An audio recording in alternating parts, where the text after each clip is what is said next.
Hello, isang mapagpalang panahon. So nakasumpong na naman po tayo ngayon ng pangamay. Naubusan tayo kasi marami nagpagawa sa atin ng pagkaswerte. Kaya kukuha na naman po tayo. No? So ito yung dahon niya. Meron siyang 5 petals. So importante sa pangamay ang itong pumama ng kamay. Yan. So, kukuha tayo ng marami kasi marami ang nagpagawa sa atin ng ganito uri. No? So kumusta po lahat? So, tingnan nyo, kahit itong tuyo na sanga, yan. Kita nyo? Yung pangamay, ginagamit po, pang paamo, panghalina at pangkaswerte.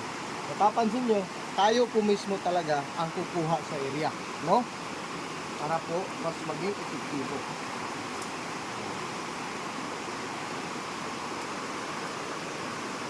One minute lang na.